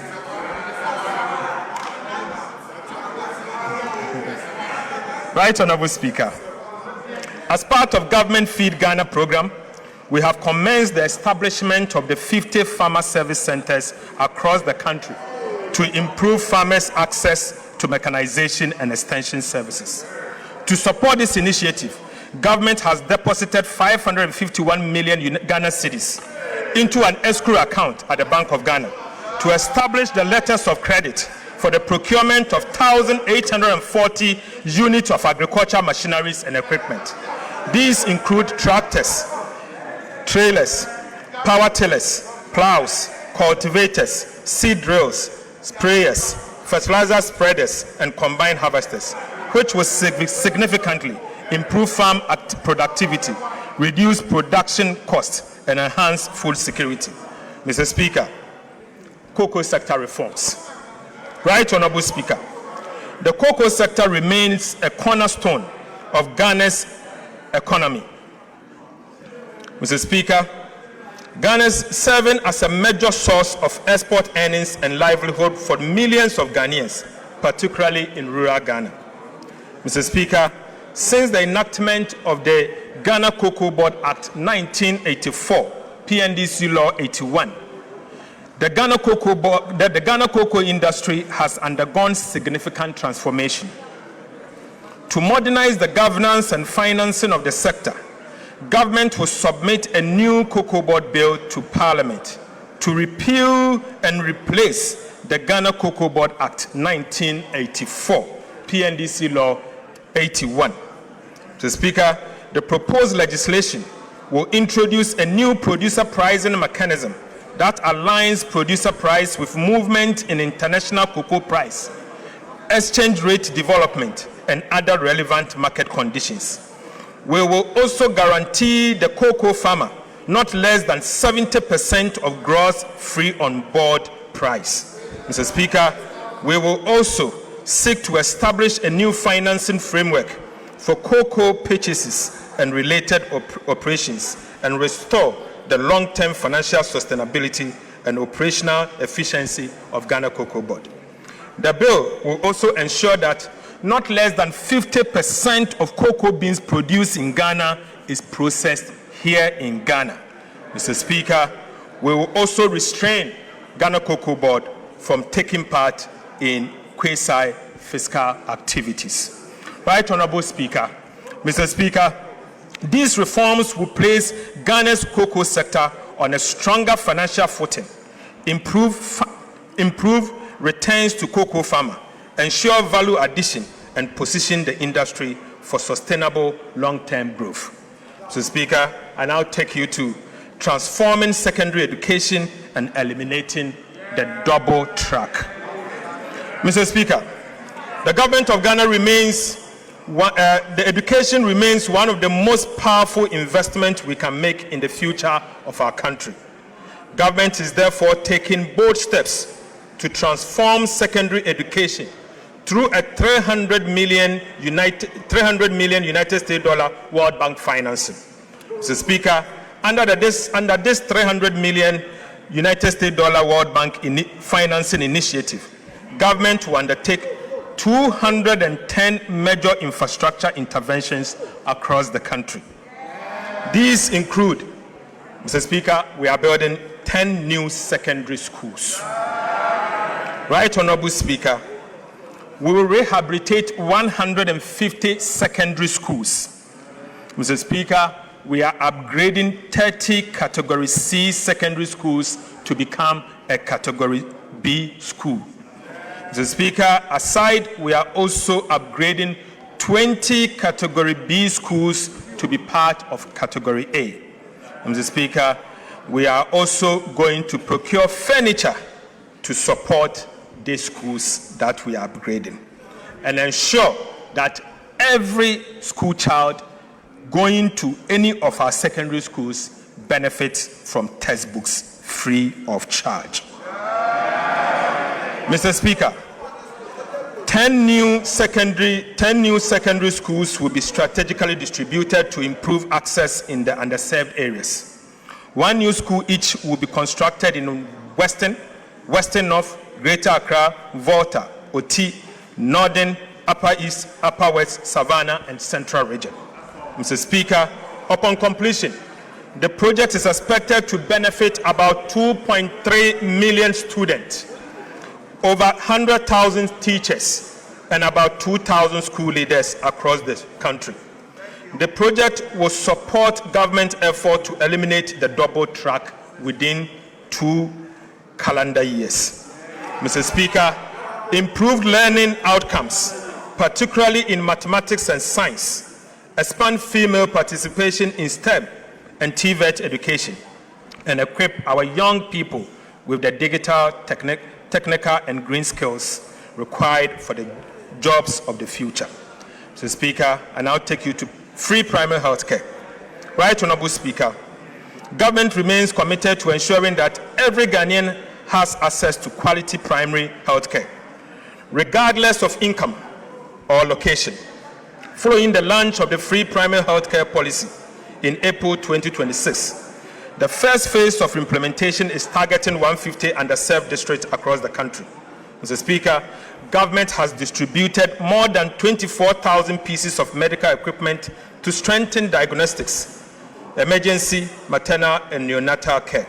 Mr. Speaker, we have also deployed motorbikes, tricycles, and mobile outreach equipment to improve healthcare delivery in hard-to-reach communities.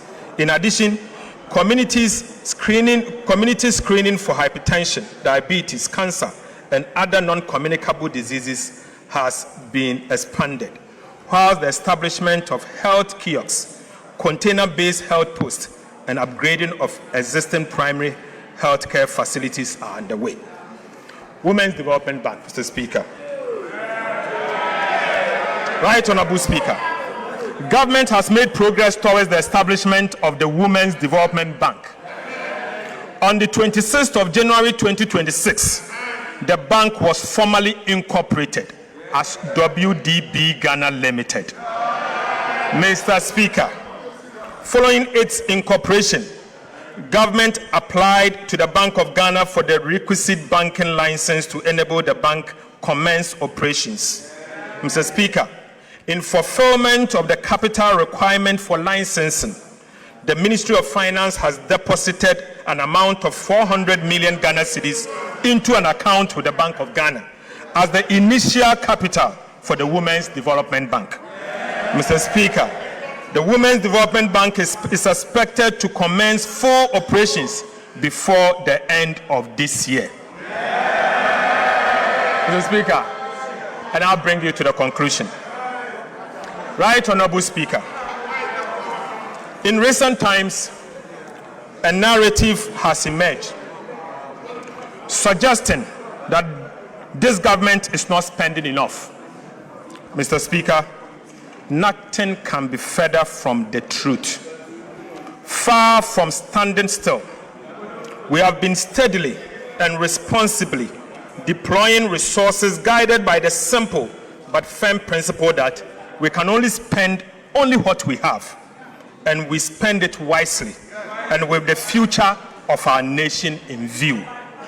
Mr. Speaker, in the spirit of transparency and accountability, allow me to lay before this House a clear account of some of the expenditure we have made so far to support government programs across the sectors approved in the 2026 budget.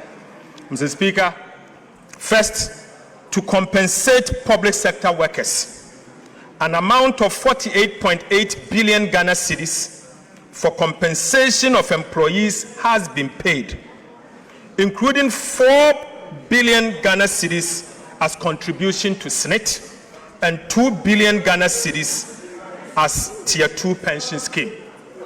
Mr. Speaker, to honor our debt obligation, an amount of 21.5 billion for interest has been paid.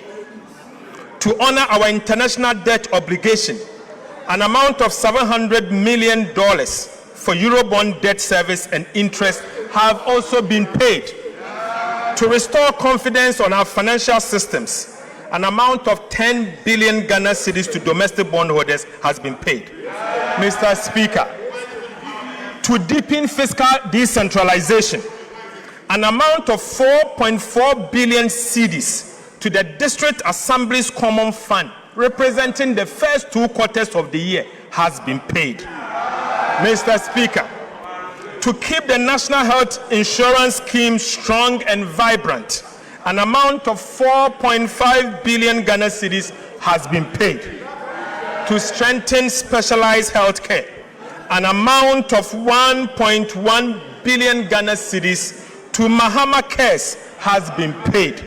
Right, Honorable Speaker, to support quality and access education and accessible education, an amount of 4.2 billion Ghana cedis for the first 6 months of the year to the Ghana Education Trust Fund, GET Fund, has been paid. Right, Honorable Speaker, to strengthen free secondary education program and ease the burden on families, and an amount of 1.8 billion cedis to the free secondary education program has been paid. Right, Honorable Speaker, to improve road maintenance, an amount of 1.7 billion Ghana cedis to the Road Maintenance Trust Fund has been paid. Mr. Speaker, to support job creation for young people, an amount of 459 million Ghana cedis to the Youth Employment Agency has been paid. Mr. Speaker, again to support petroleum sector, an amount of 961 million Ghana cedis to the Ghana National Petroleum Corporation, GNPC, has been paid. Mr. Speaker, to promote development in mining communities and mining institutions, an amount of 458 million to the Mineral Development Fund has been paid. Mr. Speaker, to keep the light on across the country, an amount of 7.1 billion Ghana cedis to the energy sector for stable power supply has been paid. Mr. Speaker, to clear legacy arrests, to clear your arrests, Mr. Speaker, an amount of 5.3 billion Ghana cedis has been paid to, Mr. Speaker, to give remaining to free compulsory basic education, an amount of 76 million Ghana cedis as capitation grant has been paid. Mr. Speaker, to support the most vulnerable in our society, an amount of 485 million Ghana cedis to LEAP beneficiaries has been paid. Mr. Speaker, to provide nutritious meal and keep our children in school, an amount of 877 million to the Ghana School Feeding Program has been paid. Mr. Speaker, to ease the burden on families, an amount of 46 million for BEC registration has been paid. Mr. Speaker, to remove financial barriers to tertiary education, an amount of 537 million for the no-fee stress policy has been paid. Right, Honorable Speaker, to support teachers, the teacher trainees, an amount of 104 million as teacher training allowance has been paid. Right, Honorable Speaker, to support nursing training, an amount of 144 million as nursing training allowance has been paid. Mr. Speaker, to strengthen grassroots governance, an amount of 93 million as assembly members allowance has been paid. Mr. Speaker, to promote skills development and entrepreneur, an amount of 45 million for the National Apprenticeship Program has been paid. Mr. Speaker, to support Ghana's participation in the 2026 FIFA World Cup, an amount of 58 million has been paid. Mr. Speaker, to support environmental sustainability, an amount of 477.4 million to ARICOPS has been paid. Mr. Speaker, in fulfillment of our campaign promise, an amount of 1.1 billion Ghana cedis to the Ministry of Food and Agriculture for flagship programs, including food buffer stock, fertilizers, certified seed distribution, Feed Ghana, irrigation infrastructure has been paid. Right, Honorable Speaker, to modernize agriculture through the establishment of the Farmer Service Center, an amount of 551 million into an escrow account for the establishment of a letter of credit has been paid. Right, Honorable Speaker, to support infrastructure development, an amount of 11.5 billion Ghana cedis as capital expenditure has been paid. Mr. Speaker, to improve road infrastructure, an amount of 6.5 billion Ghana cedis for the Big Push infrastructure program has been paid. Mr. Speaker, to support education delivery, an amount of 915 million for goods and services under the Ministry of Education, including sanitary pads, has been paid.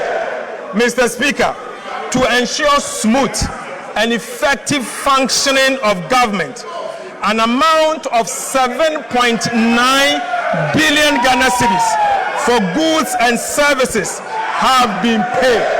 Right, Honorable Speaker, to protect our rivers, forest reserves, and agricultural lands against the Galamsey menace, an amount of 16 million to the National Anti-Illegal Mining Operations Secretariat, NIMOS, has been paid. Mr. Speaker, permit me to end where I began, not with numbers, but with reflection. Mr. Speaker, permit me to end where I began, not with a number, but with a reflection. Right, Honorable Speaker, before this administration took office, this country stood at the edge of an economic cliff.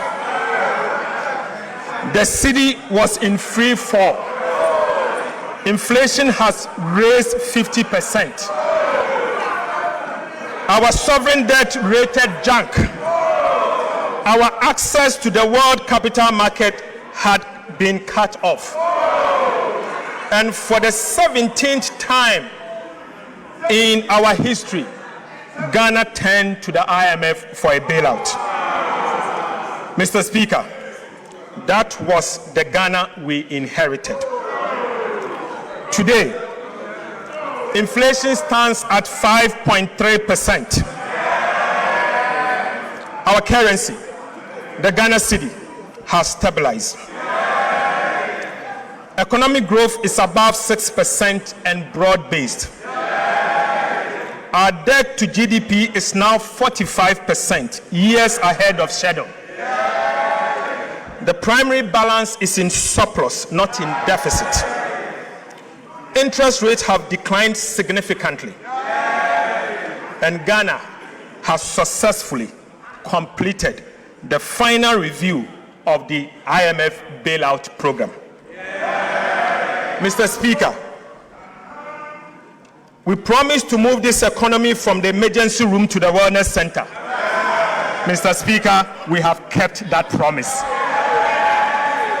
Mr. Speaker, I give this House my firm assurance this economy will never return to the emergency room under our watch. Right, Honorable Speaker, I want to give this House my firm assurance that this economy will never return to the emergency room under our watch. Mr. Speaker, let me be clear. These achievements do not belong to government. They belong to the people of Ghana. Behind every number in this statement is the sacrifice of an ordinary Ghanaian.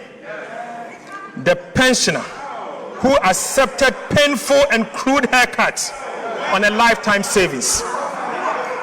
The bank and businesses that absorbed extraordinary losses and costs.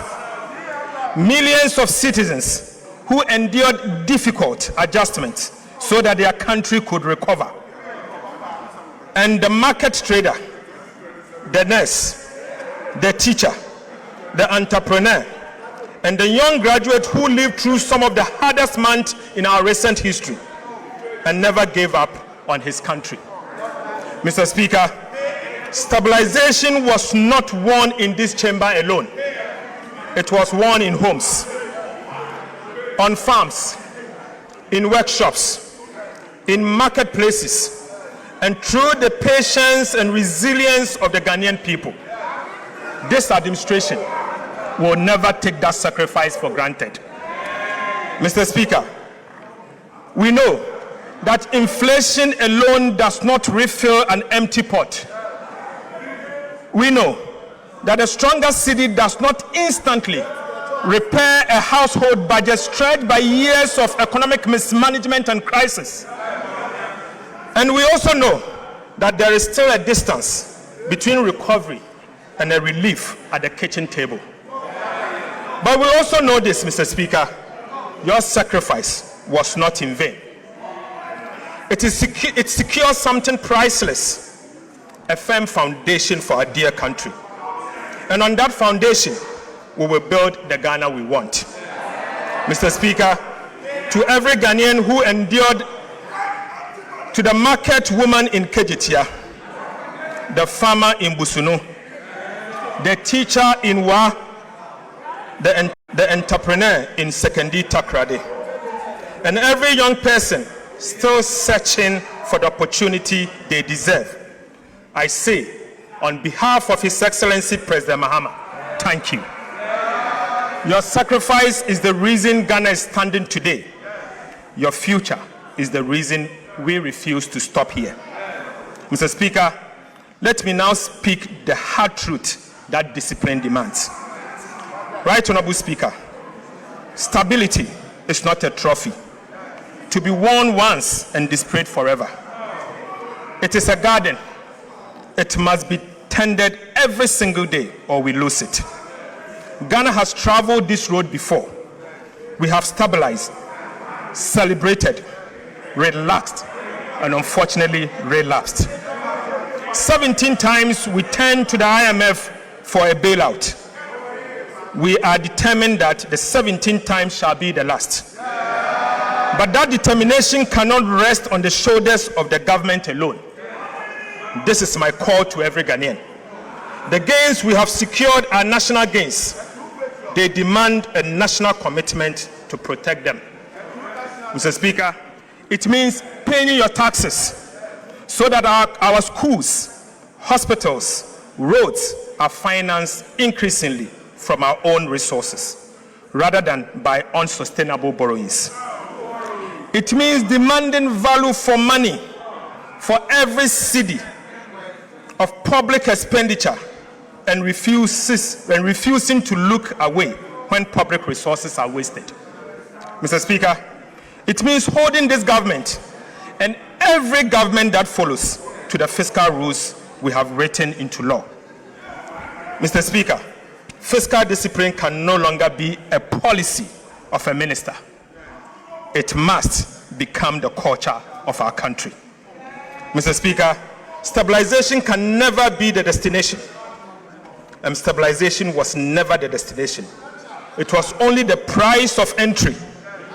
Ghana has paid that price.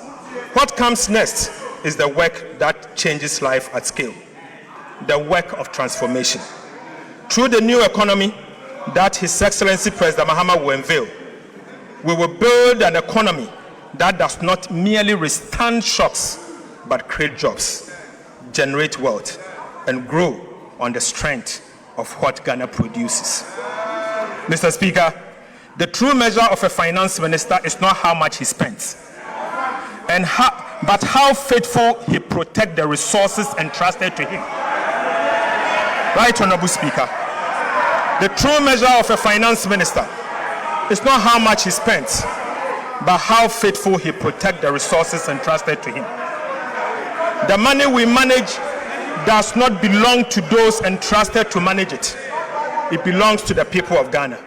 Mr. Speaker, it belongs to you and belongs to all of us.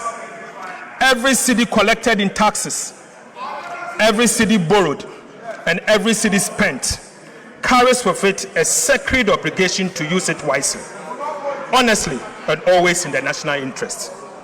My assurance to this House and to every Ghanaian is simple: your money is safe. Your money is safe. Under the leadership of President Mahama, your economy is in safe hands. And as long as I have the honor to serve as Minister for Finance, it will remain so. Mr. Speaker, I pledge to level with you always. I will tell you the truth about the state of the public finances, whether the news is welcoming or difficult. We will never conceal our challenges or exaggerate our successes. Trust is about the truth, and truth must remain the foundation of sound economic management. Our responsibility now is not merely to celebrate these gains, but to preserve them for future generations. Economic stability is not an event. It is a duty renewed every day through prudent stewardship, fiscal discipline, and unwavering accountability. Mr. Speaker, Ghana is not going back. Under the leadership of His Excellency President Mahama and with the determination of the Ghanaian people, Ghana is moving forward steadily, honestly, and together. Mr. Speaker, with these remarks, I respectfully submit the 2026 mid-year fiscal policy review of the budget statement and economic policy of government to this House for consideration. God bless our homeland Ghana and make our nation great and strong. Mr. Speaker, I thank you.